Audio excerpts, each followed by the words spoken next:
there. Hi there. Ho there. We're back for another live show. We are. All right. Thank you. Thank you for joining us. So what are we talking about today, David? All right. I wanted to start talking about the Legends of the Stargrazers Kickstarter that we have going on right now. There's about 3.5 days left on the Kickstarter, and we just passed the $15,000 mark, which managed to get us into one of our uh, special goals.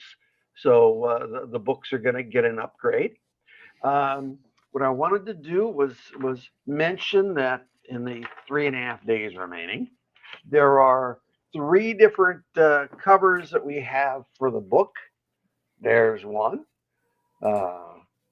and here's the other. These are hard covers for a project that I did way back in the innovation days, around 1989, and it was such a cool project. You know, sexy sailors of the spaceways and this grand adventure, and all these wonderful legends that artists like Nestor Redondo and Tom Yates ended up illustrating. So we decided to bring it all back, recolor the whole thing, and get some wonderful new covers. As you can see, the artwork is pretty wonderful, and wanted people to get a chance to order this. But there's also, if you want to bring up the whole screen again for me, I wanted to show original artwork that's part of the Kickstarters. And these are all available on the different tiers. I think our there we go. Sorry about that. I'm trying to. All right. Yeah. All right. I see me real small. We're doing well. There we go. This is some of the original artwork that is available at different reward levels. So I love all this old school originals with the lettering done right on the physical pages. Artist Matt Thompson, who did such a wonderful job drawing the sexy girls and so forth, he penciled and lettered. So he was such a good letterer that he ended up lettering projects that he didn't draw. But I worked with Matt Thompson on Lost in Space, and I think the first issue of Psycho, and a bunch of other things. So it was pretty cool. Oh, the bondage page, yeah, bringing up the essence of bondage master John Willie. Oh, there's a wonderful page. So anyway, so that gives you the idea, but all these are available as special reward levels. Yeah. So wanted people to have a chance on that. It's not often you get a chance to get original artwork on old projects like that. You try to go back to something from 1989, and wow, the originals are still up for sale. So these were from my personal collection that I had gotten from Matt Thompson when we were doing the book, and decided to make them available as part of this Kickstarter. So I hope folks will join us. All right. Fantastic. Enough about that stuff. Now let's get to the good stuff.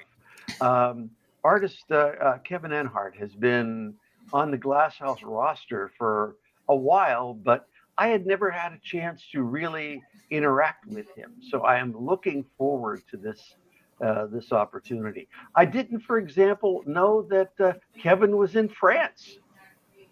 I thought he was a U.S. based artist, and I found that out yesterday. So let's see what else I can find out. Let's bring in Kevin. All right. Hi, Kevin. Hi, everybody. Welcome. Thank you so much for doing the show. We appreciate it. And I know it was kind of last minute, but we greatly appreciate you coming on. Well, it's absolutely a pleasure for me. And sorry for my accent, because my English is very good, but not perfect either. Well, Right. your English is much better than my French, so we're in a good place there. Now, I understand that the two of you got to work together on a project for Monty Michael Moore. We did, yes. Yeah. Called Outpost Earth. I was really really excited to work with Monty, and when he first showed when I first saw the artwork to color, it blew me away. Like the line art was so good. It was just absolutely fantastic. And I have some pages here that I've colored over or under Kevin's line art. And I believe this is the page that got me the job. So It's well deserved. Yeah, it's. I really like the colors here. Yeah, I was pretty happy with the few pages I did on this one. Sadly, I couldn't go a lot further than maybe 8 or 10 pages, but because of personal problems. But really, it was pretty cool, and I loved working with that particular style. But I hope it was not too hard to color, because seriously, I was really adding details and lots of line.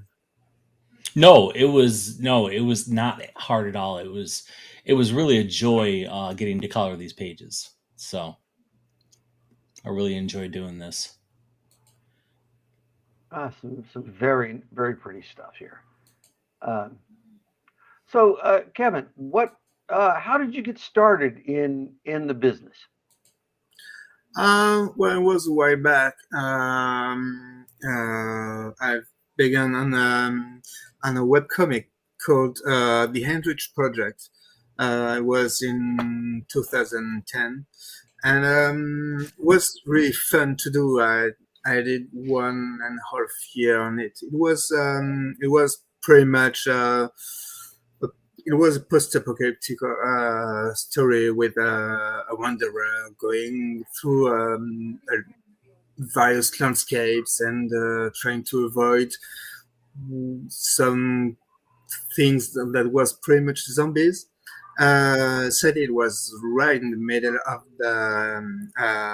the Walking Dead's success, but it was really cool, and I could learn a lot like this. I was mostly drawing and going on a bit of colors, and then a few years later, Richard Boom from Glasshouse Comics graphics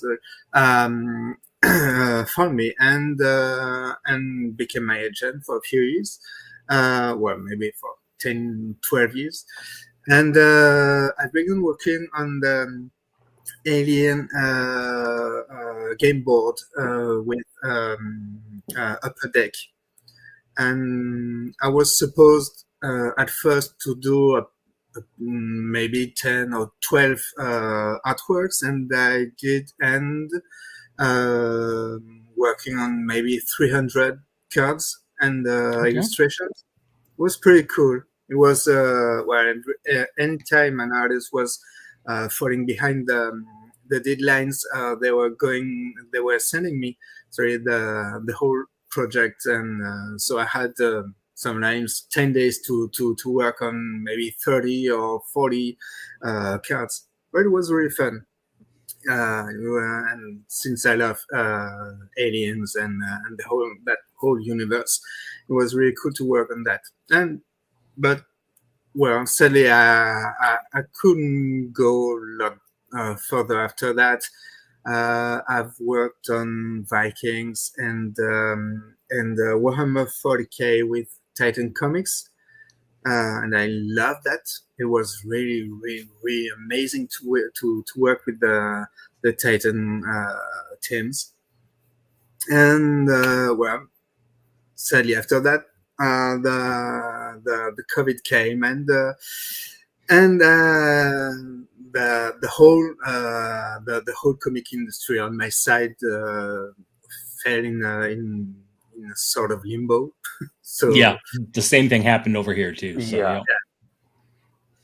so that's pretty much my my way from scratch. Okay. Could we bring up some more of Kevin's work? Yes, we can. So this is some stuff that you sent me. This is current work that you're working on. Yes, it's a project I've begun maybe 5 or 6 years ago, but it's still going on. It's a mini series with Marcosia. It's called The Outlaws, and it's my own creation. It's pretty much, well, how could I describe that? Sam Peckinpah's The White Bunch versus, I don't know, Flesh and Blood, and a bit of space. Well, some, yeah. So it's pretty complete, and Okay. it's really a project I love. That's why I redo the pages nearly each 2 years, because I'm never happy enough with it. But Is it going to be published like this with the gray tones and just the red? I'm not sure yet. I don't know.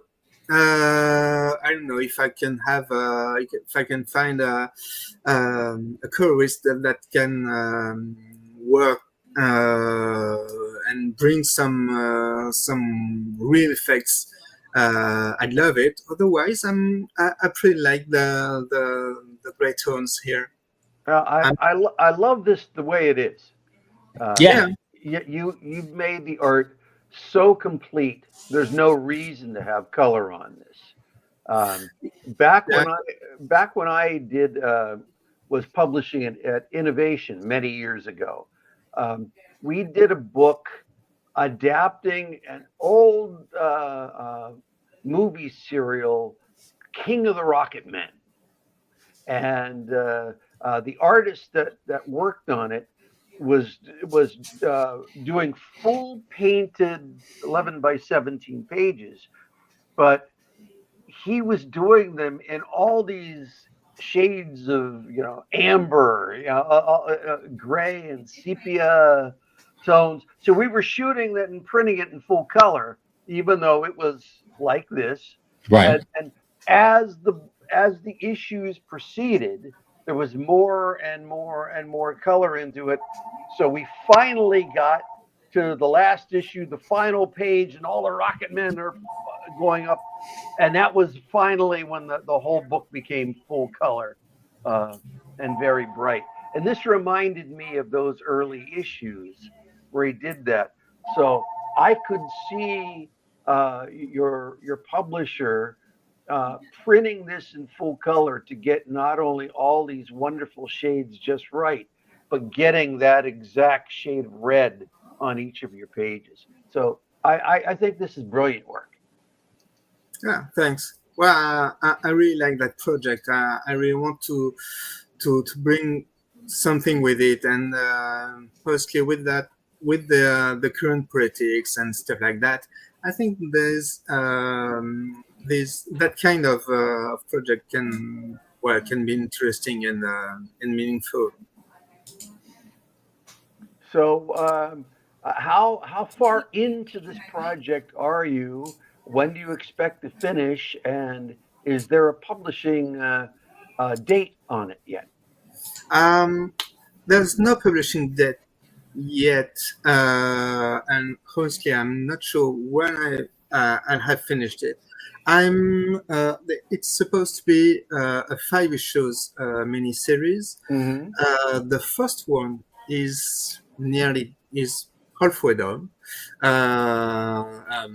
The pencils are complete for the first one, but I'm halfway for the final version.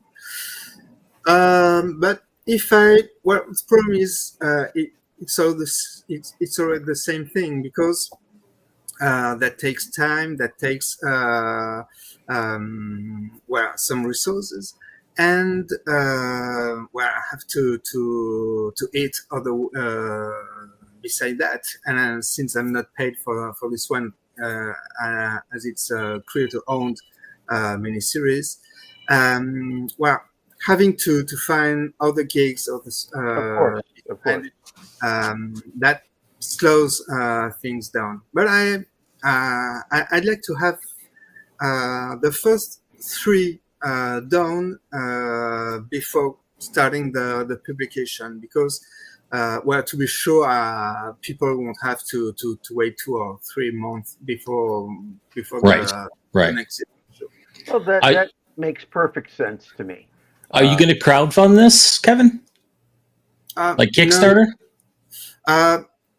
I would have loved to do it, but sadly I don't have enough fans, and I don't know enough people for that. So I'm not sure it would work. I did start a Patreon page a few years ago, and I never had any follower on it. So I'm not sure. I've always I'm not really sure to.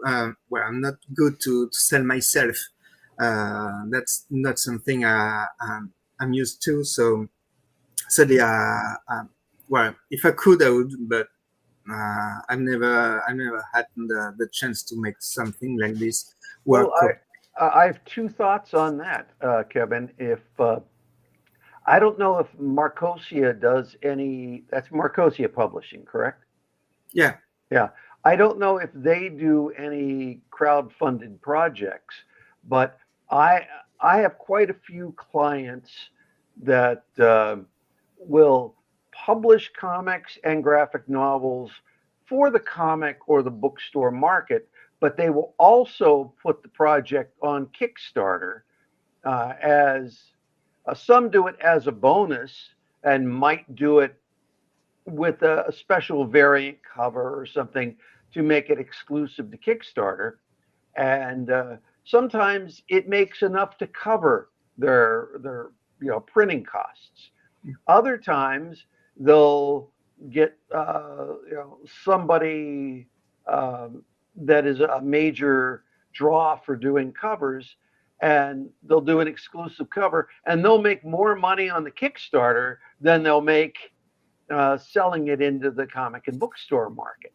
So in my company's own case, we'll do stuff through Kickstarter first, and then we'll overprint, and we're going to be distributing the overprints into the comic market. So it might be a way to make sure you make more money on it. It's worth discussing with Marcosia.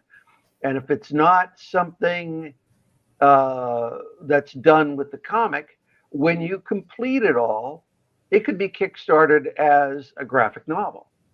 And if they're not able to do that, contact me at that point. Maybe we can do it for you. Sure, that would be with pleasure. Yeah. I love that when we interview artists, like we come up with solutions, and a lot of connections are made, and like projects are started because we talk with artists on the show. So I love that aspect of this show. Okay, what else do we have to show here? All right, so we have Kevin's website. Let's see here. Oh, I gotta remove this first. There we go. Yes. I did not know before last night that you also did film work. So please talk about this. Well, it's well, sadly I don't have yet translated the website. I should do it. It's well, I've made my well, I've studied cinema and films when I was in high school, and 2 or 3 years ago, I've decided to go more with that in that way. During the COVID, I've since I had no more work, I've decided to make a documentary. That's the video we were seeing and the photos we were in, about the COVID seen by the doctors in hospitals around Paris. And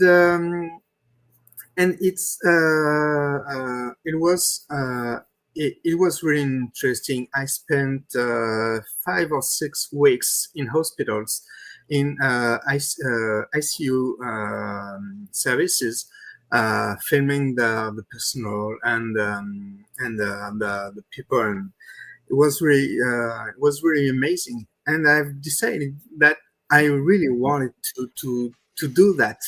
I fell in love with cinema when I was 11, and like I was saying to Chris earlier, everything I've done since was based on that. I've learned drawing because I was a fan of cinema and I wanted to do some storyboards and concept designs. I've learned the photography and colors and stuff like that. And I did a lot from that. So that's why I decided to create that little studio. So I'm alone so far. The time for me to earn enough money to hire some other people. So I'm doing commercials and various projects like that, and I'm trying to prepare my own new short films and have various projects like that. So right now, what are you capable of doing? Um, if a potential client would see our podcast, what can you tell them you can do for them? I can do pretty much everything on a production. It goes from writing, storyboarding, the whole preparation and production, filming, of course, lighting, and post-production with the whole editing, coloring, and stuff like that. Even little part of special effects, mostly on Adobe After Effects. Okay. I can't create huge or 3D stuff because I'm not good yet at 3D. But I'm working on. I'm trying to work on not GIMP, the other one. But so I try to learn that. But I can work on projects like that. Even animated storyboards and stuff like that. Okay. Uh, all Yeah, this, this is some yeah. There's some wonderful stuff here. yeah, fantastic. All right. So that's great to know. And I think we're going to talk after the show, Kevin. Because I'd love to I'd love to collaborate with you on some stuff. So Sure, that would be a pleasure. Yeah, as I was saying, as I have some personal projects like short films I want to develop, and but well, that that goes with finding clients and producers otherwise to work on that. But the good thing is that I can work in various languages, French, of course, English, and a bit Spanish and stuff like that. So it's pretty easy for me to go through Europe and work with people overseas. fantastic, fantastic. Okay. This is all good to know. We should talk later because I could set up a section for your work on our Glasshouse Studios website as well to offer all of your services to international clients. Yeah, that would be with pleasure. Yeah. It's yeah, I think art is about universalism, and I love working with people from all around the world, and discover people from all over the world too. Yeah, Chris, doing this is ends up being fascinating because artists will come to me with one thing that they do. Mm-hmm. We have an artist on our roster who's an inker, and that was how he was selling himself.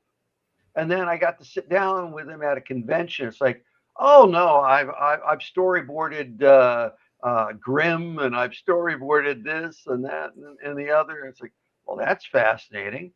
Oh, did I show you? And he's showing us all this insane, wonderful stuff he's done, including he designed a stadium, a coliseum in Texas. It's like, and you're just selling yourself as an inker? Yeah, okay, that that's what I do. It's Dan Schaefer, who's in the Seattle, Portland area, and the man can do anything. So Kevin is in the same boat here. He just showed me his work as an artist, and it was good enough for me to put up on our website to try to bring him work. But man, so much talent doing so many other things. So it's wonderful to learn this stuff. Yes, I am definitely. I think a lot of artists are like they have a lot of talents that they do, but they do not necessarily master of any of them. Yeah. Yeah, I don't consider myself as a really good penciler or really good colorist or even a really good director. Otherwise, I'd be much more famous and much more rich.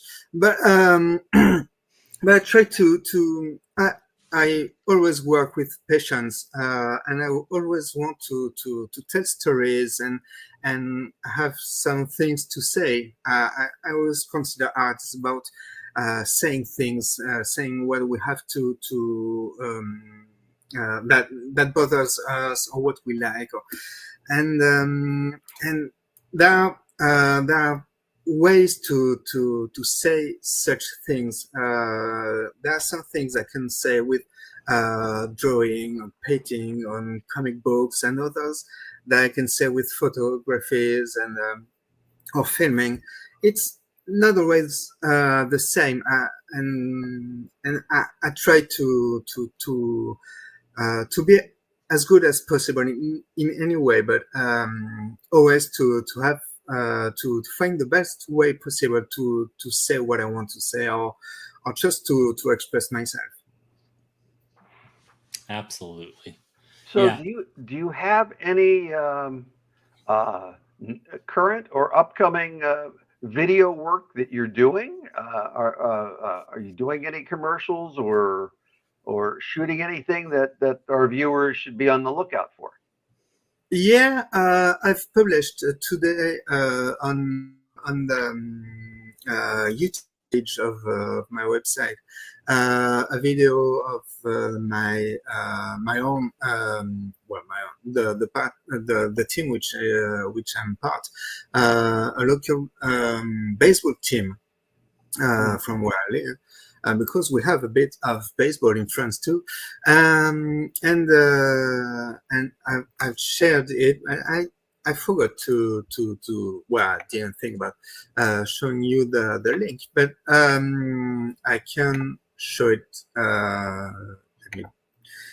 So that's something I finished really these days, where I did finish it maybe yesterday or 2 days ago, and I'm working on another one about a fishing ship that was originally built in 1890, and an association is rebuilding it currently, and they need funds and stuff like that to finish it.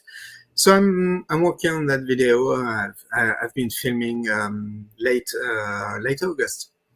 That's what I have, what I'm working on these days, and I'm going to soon to work on the sequel of my COVID documentary, which is still about science, but this time about how science was received and understood during the pandemic, and with the anti-vaxxers, and all that, all these sides, and how it did impact the work of the scientists and doctors out there. What's the name of your YouTube channel? Oh, I didn't hear you, Chris. Oh, what is the name of your YouTube channel? No, I have no sound. That's weird. Hold on here. Let me. Can you hear me, David? Yeah, just fine. Okay. I can hear the both of you. Oh, sorry. Can you hear me now? Yeah. Okay. Bye. All right. What is the name of your YouTube channel? It's Euroscope Films. I did send you in the private chat a link for the latest video. Do you see it, Chris? I'm looking for it. Let's see here.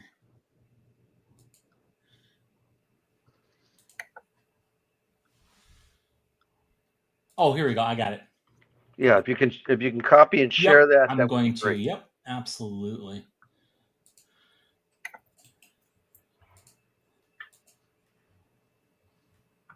All right, there we go. That is the link to Kevin's YouTube channel. Is it? I'm waiting for it to show up. Oh, you've got it in the. Yeah, let me get it up here and. Yeah, let's have it both places. Because I want Kevin to be seen by the most amount of people. Right.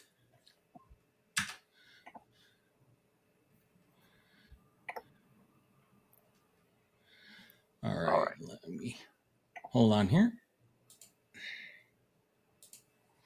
Sorry, I wasn't prepared to share that screen. I should have been more. No, it's my fault. I didn't give you the link before, and I didn't think about it. My bad. Quite all right. Quite all right. All right. So. Well, that's wild. Hold on here.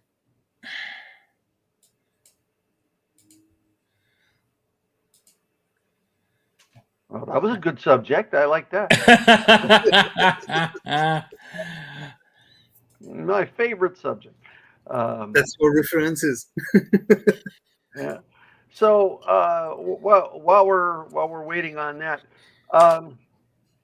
what is your stance on artists incorporating AI software as part of their work? I hate it. It's. I prefer being not good or not perfect or trying to perfect my work than using AI, which it's not that it's cheating, it's that it's not a good way in any way, since AI is always stealing art from artists. There is no craft, there is no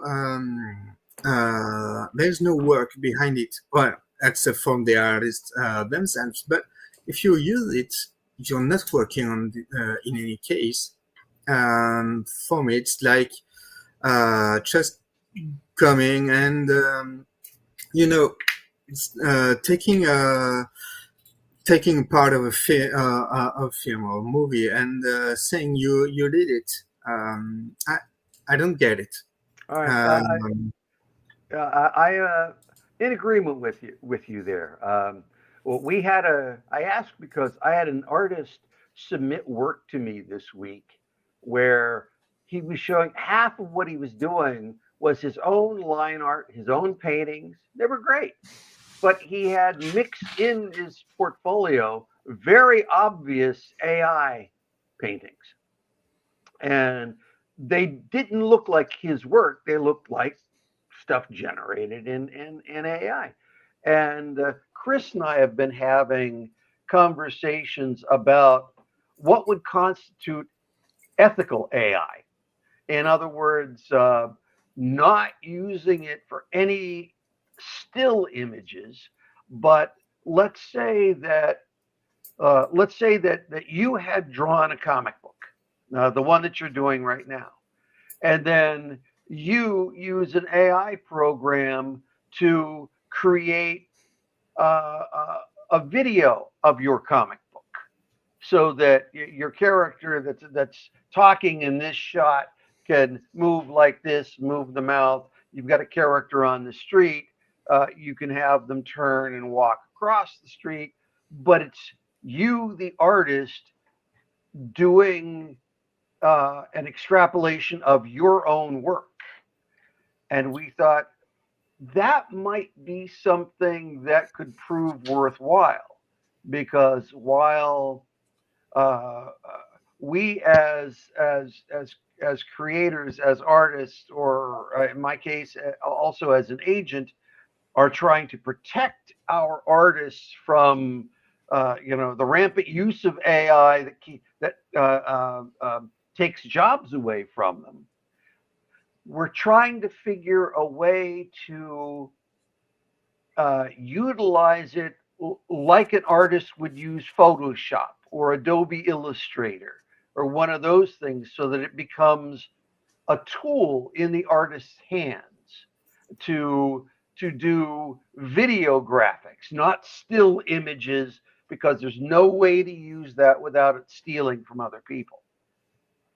But artists using it to extrapolate their own work, we're thinking that might be an obvious, logical way to go, because whether we like it or not, the whole world of publishing and illustration and video seems to be moving in that direction.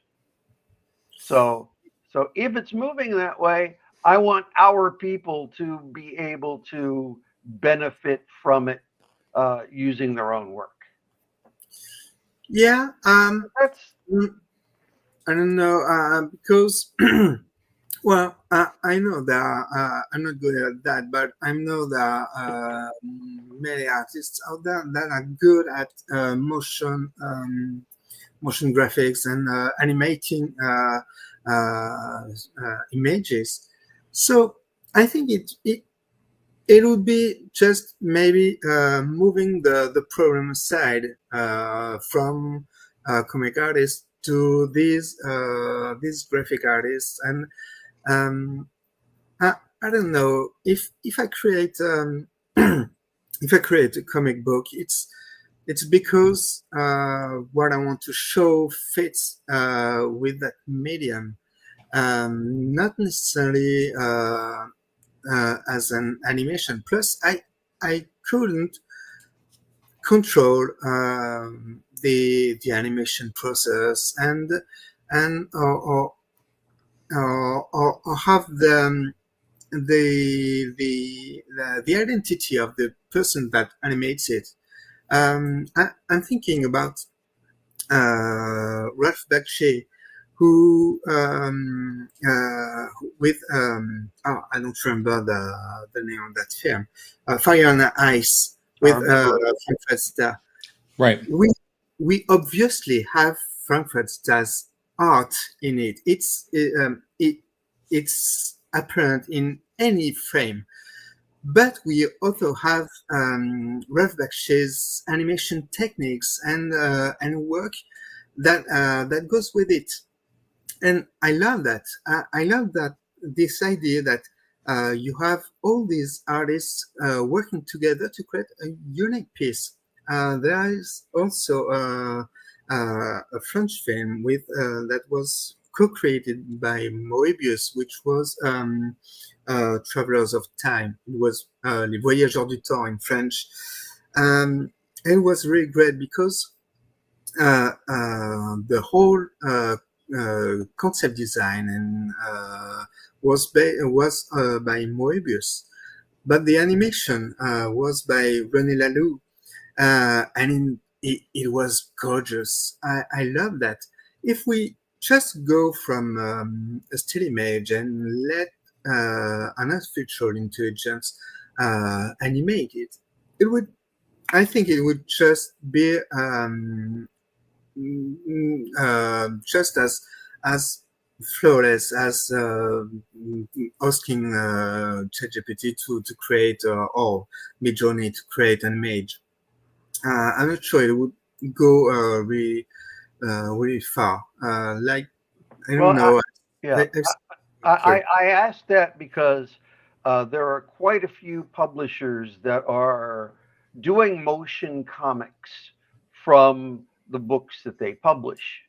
Yeah. And I was trying to figure ways to put that back into the hands of the artists rather than having them give it to a person to do that. For example, this is something that we did. Chris did as a quick test from like 4 panels of a comic book that we did. And this is the unedited. I'm not. I couldn't find the other, but yeah, Yeah, this is just some quick motion tests.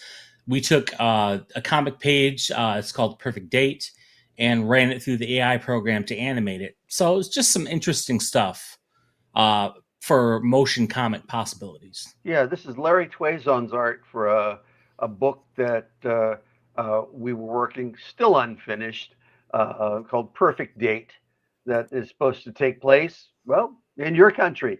Um, well, why there? Because I absolutely loved it when I went over last year for on a trip. So, uh, wonderful place to be. Um, we've about hit the end here. So, anything else that you'd like to say to our viewers before we wrap up this section? Well, I don't know. I well, no, I don't know what to say more. Okay. That's All fine. right. And Well, I did find the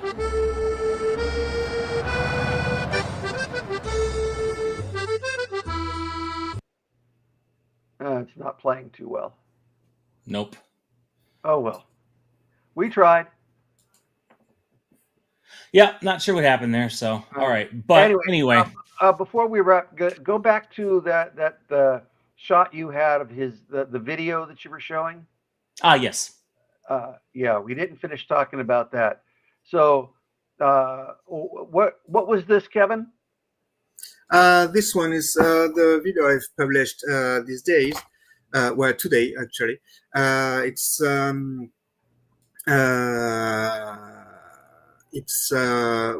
to promote the local baseball team. So well, subtitles are from the song I put on, but so that's that's just 2 minutes video for that. So it's pretty cool. These are the kids um, uh, from the local team, and they're pretty cool. We're not really good, but the whole team is really cool. Oh, that is There's my son, Mount son, somewhere in the video too. very cool. Very cool. I will check this out and listen to it later on. Thank you so much for being here, Kevin. I was so glad to learn so much about you. And Let's see if we can set you up on the Glasshouse Studios website to promote your work some more and maybe send some jobs in your general direction. Sure, that will be with pleasure. All right. So thank you so much for being on here today.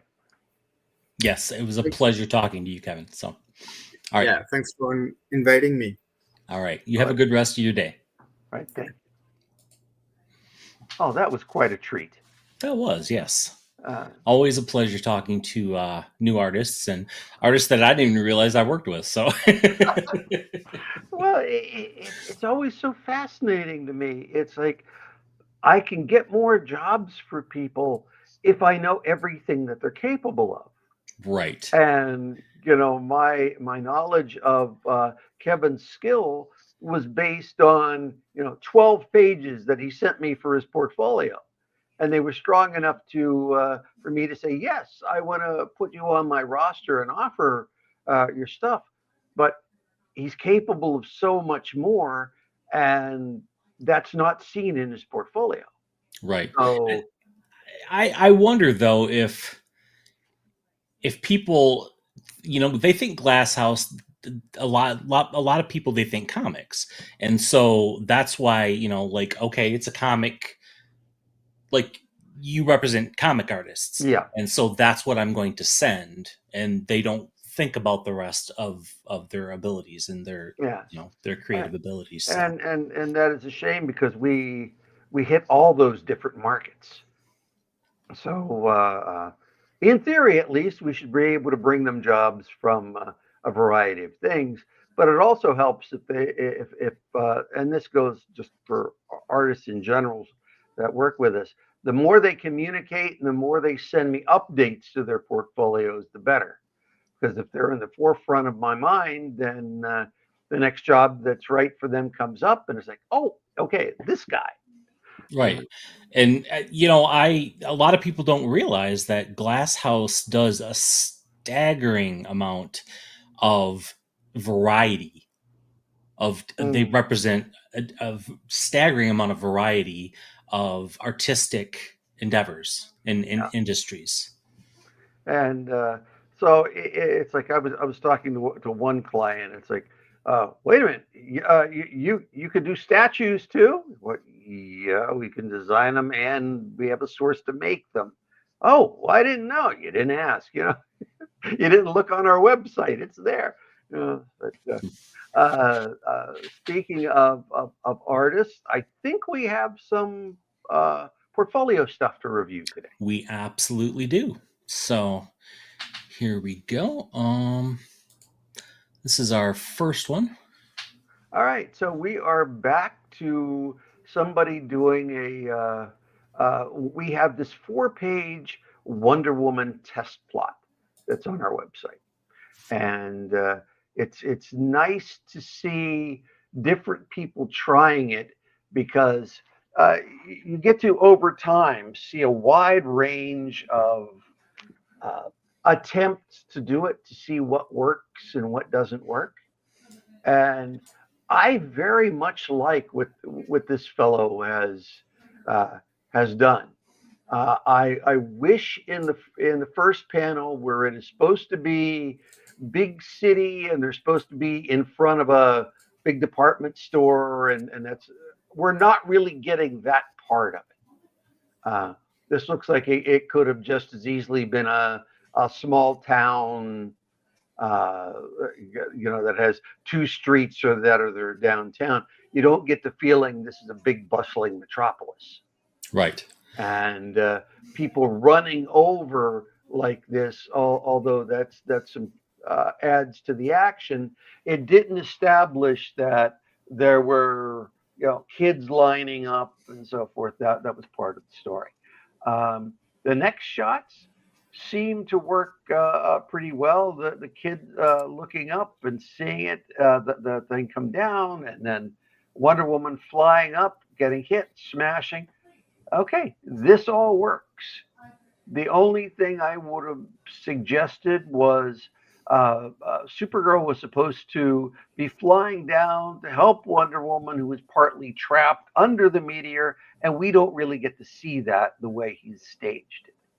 So It's fascinating. There's two things that are fascinating to me. It's fascinating how many people try out this Wonder Woman script. well, And yeah, go ahead. and two is how many people miss, how many artists miss that Wonder Woman is supposed to be trapped under the asteroid and Supergirl helps her out. Yeah, they try to stage it their own way. Um, the problem is this is a test to see, and part of that test is to see how well an artist follows the story. What do they change? And if they change something, is it better? Right. Um, so you look at this and like, okay, Wonder Woman came out of it, so Supergirl's just flying down to say, "Hey, you okay? You need a band-aid?" Rather than flying down to help her superhero friend and pulling her out, so that what happens on the next page is all the more startling. So it's like, okay, go back one. Okay. All right. So if she's already come down and Wonder Woman is already out of the rubble, then next page. Why is Supergirl reaching out to help her? And why is Wonder Woman still down there on the ground? Because we saw her rising up in the previous shot. So I kind of lose that. But if Wonder Woman had been trapped under the rubble on the previous page, then Supergirl reaching out to help her would have made sense. Right. And yeah, so it's not just about drawing ability. It's about the ability to follow the script and to lay out the plot in the panels properly. Yeah. And now you get to the bottom of the page, and is Wonder Woman that small? Is Superman really, 8 feet tall? It's like I'm looking at the sheer size difference. Right. And yet, yes, there are some artists that will draw Wonder Woman smaller than Superman, some close to the same height. So one artist even draws Wonder Woman taller, really playing up on the Amazon. But this has a massive, massive Superman arm reaching out to Wonder Woman, who looks really small in that shot. So, geez, Superman is still 8 feet tall. Right.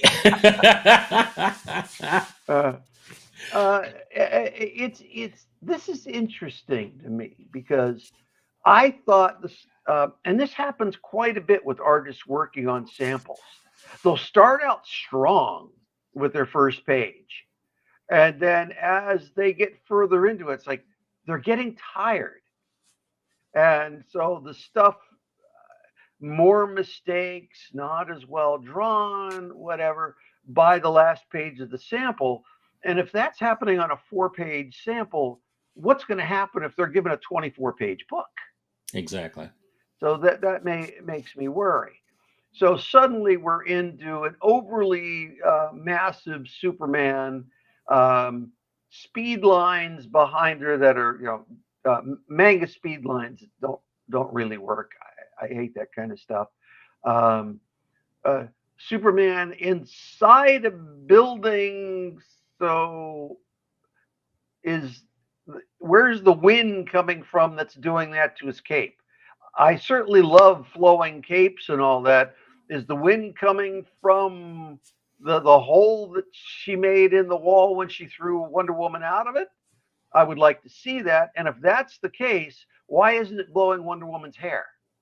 I want to see logical consistency. Yeah, we're dealing with characters that can fly and throw other people through walls, but the stuff that can be real and consistent, blowing in the wind and so forth, let's make them consistent within that reality. So if Superman's cape is going to be blowing from wind from whatever source, Wonder Woman's hair should be doing the same.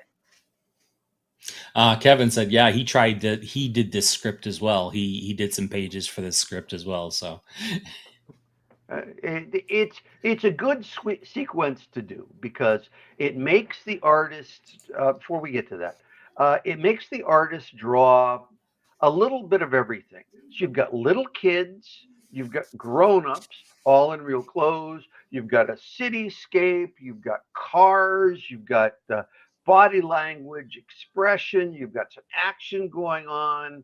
Uh, you got meteors, you've got shattered rock, you've got you got to draw babes. You got to draw Superman. You've got some big action. So there's Mhm. this wide variety of stuff that an artist has to show.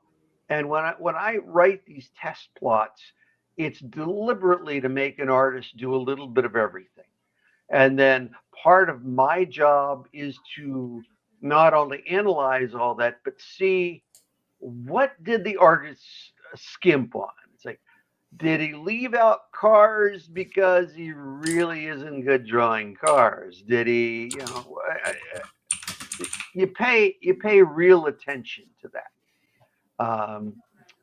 This artist has, I think, a lot of potential, but I think at this point, I would need to give him a lot of guidance for consistency page to page and um, thinking out a few things a little differently. But he's obviously got talent, and I don't know anything about him other than he could probably be getting jobs with the smaller companies right now.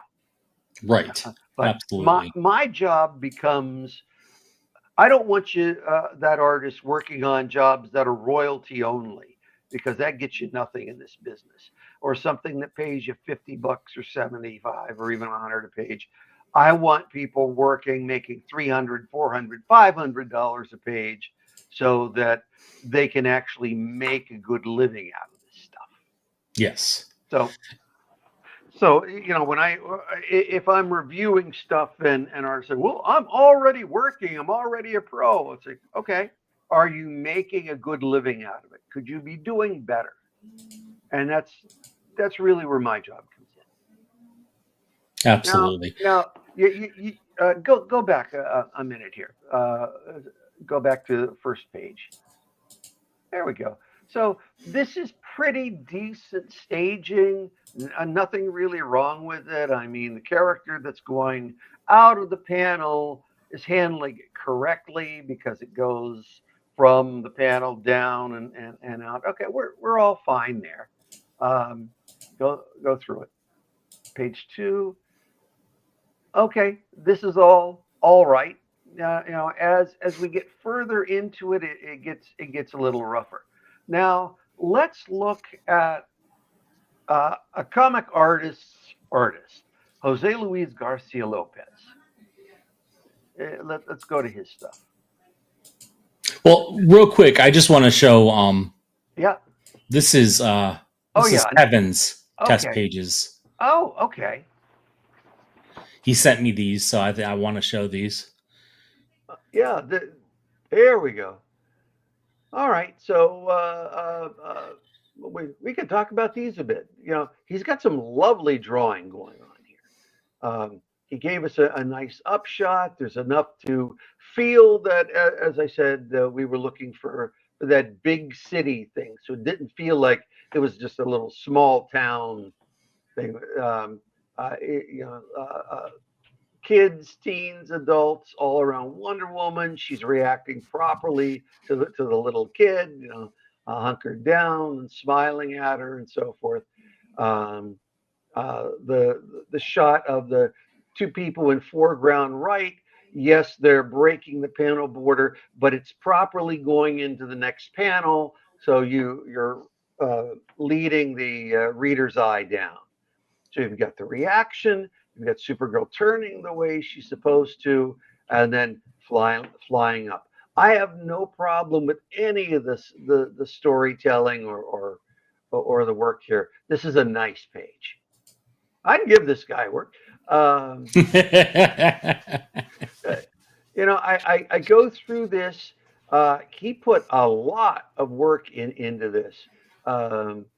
He handled panel 1 much different than I thought he would, where she's gun up and is smashing the meteor in the sky, but he still handled it where there was enough of the meteor that it came crashing down. I love that establishing shot in the second panel, which gives us a lot of sense of place. Right. A Exactly. lot of artists are leaving that out and just show us a tight shot on where she's landed, so they don't have to draw all that stuff. Kevin took the time to draw it, which I appreciate. So there she is, stuck under some rubble, suddenly possessed. Supergirl shows up. I would have preferred in that bottom left shot of Supergirl that it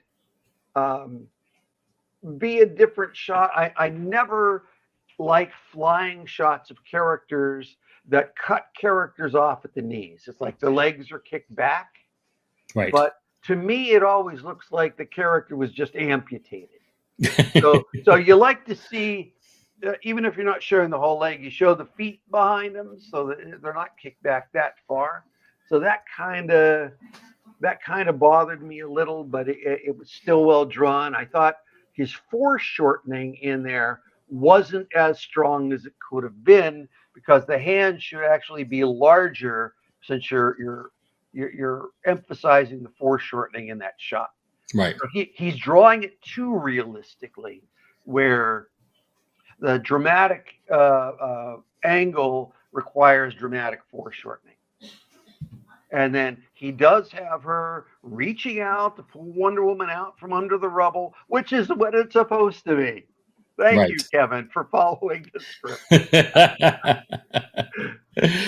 All right. So yeah, these are really nice pages. All right. And so on to. Yeah. One of the things I recommend to artists is if they're struggling with storytelling, get any comic book that was especially anything in the past 30 years drawn by Jose Luis Garcia Lopez. You'll see he knows exactly how to stage things. Look at how many details and levels of depth are in that establishing shot. What do we got? 12 levels of depth in one panel? Yeah, it's pretty Yeah. crazy. Yeah. Second panel, you don't need every detail, so it gives us a silhouette where it can work. I mean, every shot is pretty wonderful. You got those characters running, but look, they're you've got the hookers there in the foreground doing their thing in the bottom right panel, and it just plays out nicely. It does. Yeah. So here, 9-panel page, but look at this. We've got the shot of the woman in the first panel. It pulls back, and we have again all those levels of depth in just that small panel, and then cutting to the little kid on top of the soldier's shoulders. So you're getting all these shots, all these different angles, small panel, but you can still feel the power of that explosion in panel 4. Yep. And the page just plays out nicely. You get to the bottom 3 panels, which is that cinematic pan in on the girl's, literally shell-shocked face. So there's just so much going on in a 9-panel page. And by the way, I didn't go out and specifically choose these pages for any good reason. I just went typed in Jose Luis Garcia Lopez sequential panels, and just whatever pages came up, I pulled a half a dozen, first half a dozen that came up, and this is what we had. And you know what I truly appreciate with older comics and artists like this is the ability to draw realistic clothing, because I feel like that is almost like a lost skill in today's artists. They're, as beautiful as the clothing is, as consistent and expressive as Lopez's pages can be. Um, it's best described when I think it was the artist Mobius, who was at DC Comics in one of the editor's offices, and there were some pages there by Lopez, and Mobius is going through them and says, "Ah, this Lopez, yeah, he uses models, eh?" And the editor said, "Nope, does it all out of his head." Son of a bitch! Best compliment that you can get Right? when an artist is that impressed. Oh, that's fantastic. I Yeah, love that. yeah. So here, back to establishing shot does, that goes all the way to all the borders of the page for for a full bleed to give us the bigness of the shot. But the rest of the page doesn't have to full bleed. We don't need that. Why make it more visually confusing? So Right. um, he gives us borders that go to the white, and it tells us exactly what we need in the story. Look how the camera is moving around here. Up shot, down shot, pull back so we get a real sense of place where they are. Now pull back to behind them, and now pulling in close on that. Remember that Wonder Woman panel where the Superman's hands reaching out and Wonder Woman's Mm-hmm. supposed to be just turning her head to see who it is? There's that panel. Yep, Yeah. exactly. So I mean, it just beautiful stuff here. As I recall, he did this entire story without the panel borders, just to give it a look, a sense of something different. But follow the amount of detail, follow the body language, the expression, the gesture. We get to that middle panel, that establishing shot. It feels real.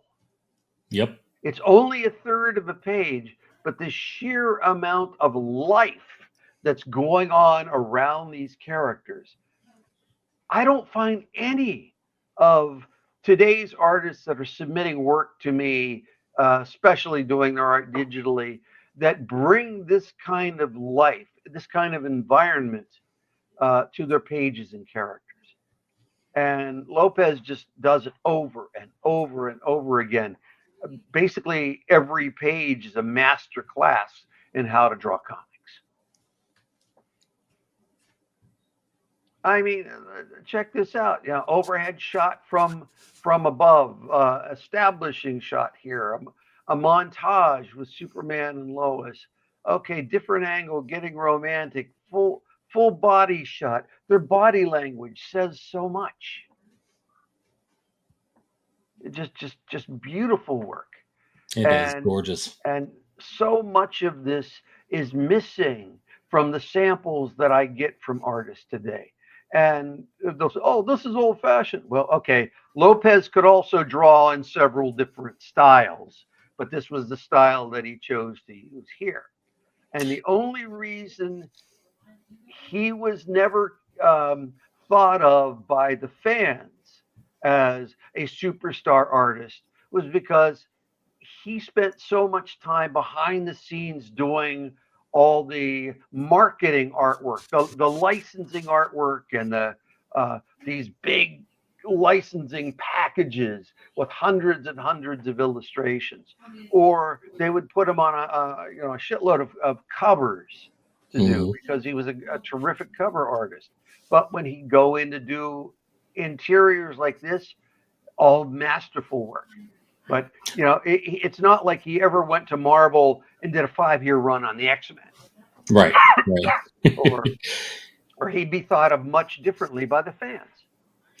Do you feel that modern artists who submit to you are more caught up in the details, the intricate details, than the overall page layouts and the motion and the energy that they're supposed to be putting into those characters? Honestly, what most of the samples that I see these days all I can see are the shortcuts.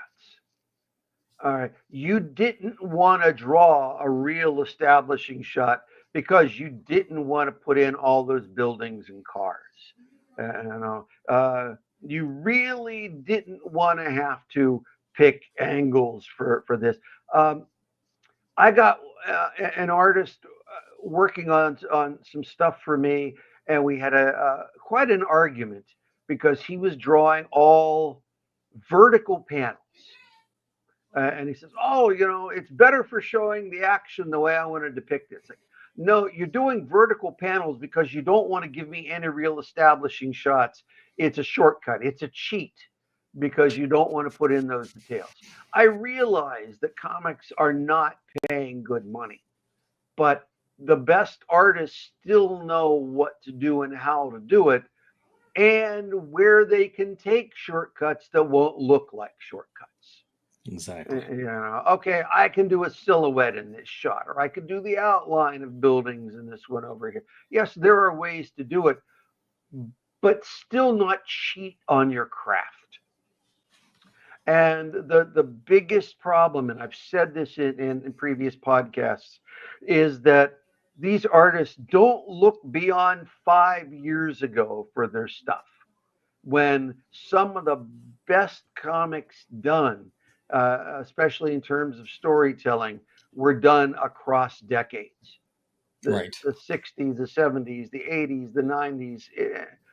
It wasn't all Image Comics, showing flash and not showing substance kind of things. Because, do your damn research, see what the best stuff was, and learn from that. Exactly. And Lopez is the perfect place to start. Absolutely. Does that wrap our portfolios today? That does. All wait, right. no, we have. I think we have. Wait, do we have one more? Yeah, we have one more. If you want to go for it. Okay, It's short. Okay, sure. All right. This is an artist that submitted the same Wonder Woman plot. He submitted an other version of this that we covered on a previous podcast. He said, "All right, let me try this again." And he did it in a different style that I actually like better. He had put all kinds of unnecessary shading in on the previous one. And I thought this worked better. It showed his art more clearly and cleanly, though I wish he would have put in like shadows on the ground to anchor the characters so they don't feel like they're sort of floating rather than on the street. Yes. But I very much liked the buildings. I liked all the people around him. I liked the kid and the interaction and the puppy that's there, and the people taking their selfies with Wonder Woman in the background. Okay, that's all lovely stuff. Not a big fan of the way you put the inset there in panel 2. It's in the upper right. Where it's at the top. Are we supposed to read that first?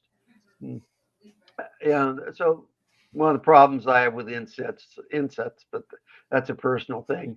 Panel 3, I can't tell in panel 3 which of the characters in panel 1 were had their camera out to take the selfie from that specific angle. Yeah. I would assume it was somebody way up in the upper left, but I'm looking there and I don't see anybody who would be posed at that spot to take that, to have their camera out for that. And besides which, from that angle, how would you see the meteor high in the sky? No, the meteor would already be a second away from crashing to do it at that angle, which would have to be right above the people who were there.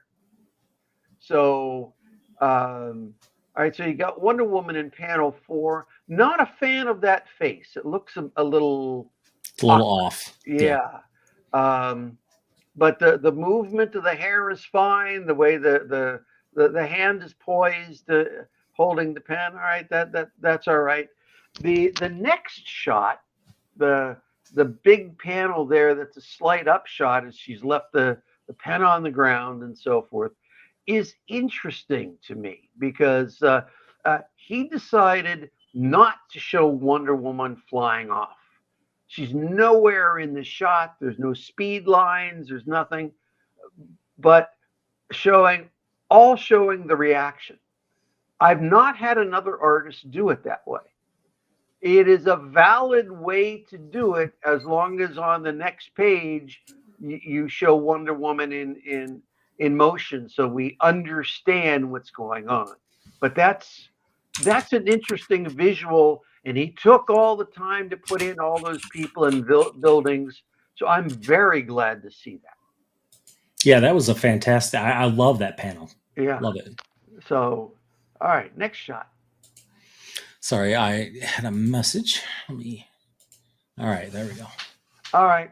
I think he missed an opportunity there because we go from this shot where the last time we saw Wonder Woman, she was reacting to the meteor and we didn't see her fly off. So up here, it would have worked better if she was in the sky and trying to stop the meteor while it's hurtling this way. So Right. there's a shot missing.